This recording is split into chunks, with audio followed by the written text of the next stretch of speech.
السلام علیکم ورحمۃ اللہ وبرکاتہ۔ وعلیکم السلام ورحمۃ شیخ، اللہ وبرکاتہ۔ ہمارا سوال یہ تھا، کیا نبی صلی اللہ علیہ وآلہ وسلم نے مولا علی علیہ السلام سے یہ کہا تھا کہ تمہاری نسبت ویسے ہے میرے ساتھ جس طرح ہارون کی نسبت موسیٰ کے ساتھ ہے، یا موسیٰ علیہ السلام کی نسبت ہارون کے ساتھ ہے؟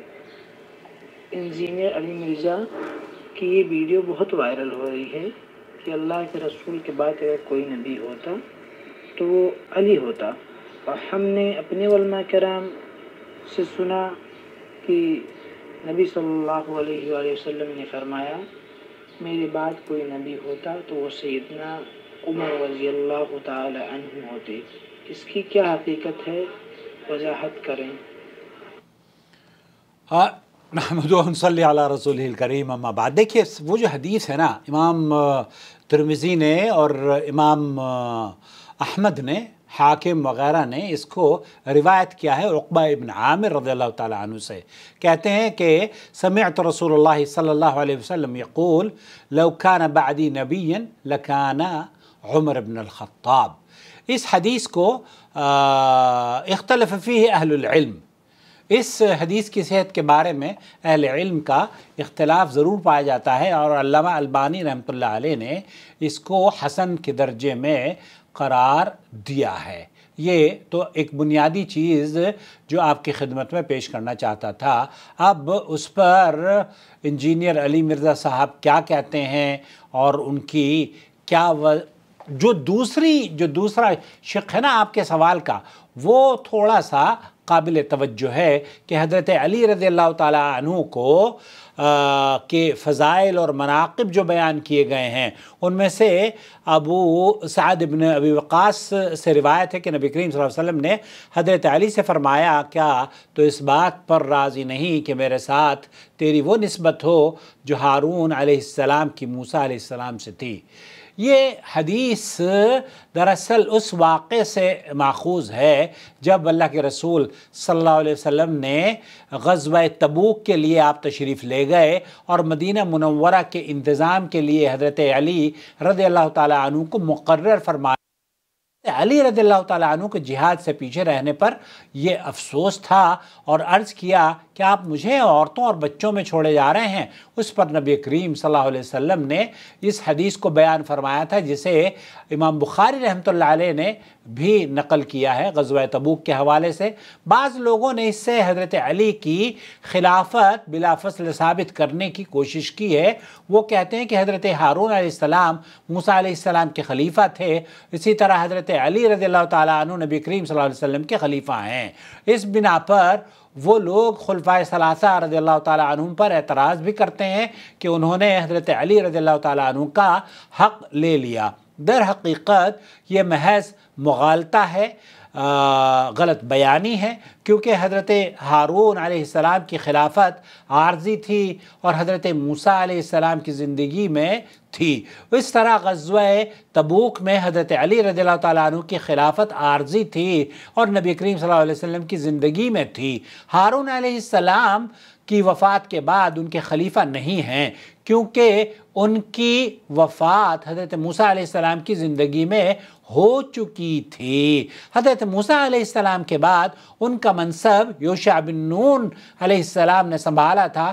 اس حدیث کی روشنی میں اگر رسول اکرم صلی اللہ علیہ وسلم کی زندگی کے بعد حضرت علی رضی اللہ تعالیٰ عنہ کی خلافت مستقل تسلیم کر بھی لی جائے تو اس امر کی کوئی دلیل نہیں کہ یہ خلافت بلا فصل ہوگی۔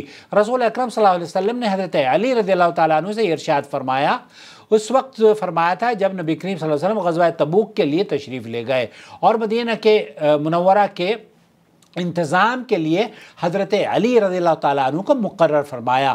حضرت علی رضی اللہ تعالیٰ عنہ کو جہاد سے پیچھے رہنے پر افسوس تھا اور عرض کیا کہ آپ مجھے عورتوں اور بچوں میں چھوڑے جاتے ہیں۔ اس پر اللہ کے رسول صلی اللہ علیہ وسلم نے یہ فرمایا تھا، جسے اکثر محدثین نے نقل کیا ہے۔ بعض لوگوں نے اس سے حضرت علی رضی اللہ تعالیٰ عنہ کی خلافت بلا فصل ثابت کرنے کی کوشش کی ہے۔ وہ یہ کہتے ہیں کہ حضرت ہارون علیہ السلام موسیٰ علیہ السلام کے خلیفہ تھے، اس طرح حضرت علی رضی اللہ تعالیٰ عنہ نبی کریم صلی اللہ علیہ وسلم کے خلیفہ ہیں۔ اس بنا پر وہ لوگ خلفائے ثلاثہ رضی اللہ عنہم پر اعتراض کرتے ہیں کہ انہوں نے حضرت علی رضی اللہ تعالیٰ عنہ کا حق لے لیا۔ در حقیقت یہ محض مغالطہ ہے، غلط بیانی ہے، اور کیونکہ حضرت ہارون کی خلافت تو عارضی خلافت تھی اور موسیٰ علیہ السلام کی زندگی میں تھی، اس طرح غزوہ تبوک میں اللہ کے رسول صلی اللہ علیہ وسلم نے عارضی خلافت کے طور پر نبی کریم صلی اللہ علیہ وسلم نے اپنی زندگی میں حضرت علی کو چھوڑا تھا۔ حضرت ہارون علیہ السلام حضرت موسیٰ علیہ السلام کی وفات کے بعد ان کے خلیفہ نہیں بنے، کیونکہ ان کی وفات حضرت موسیٰ علیہ السلام کی زندگی میں ہو چکی تھی۔ حضرت موسیٰ علیہ السلام کے بعد ان کا منصب یوشع بن نون علیہ السلام نے سنبھالا تھا۔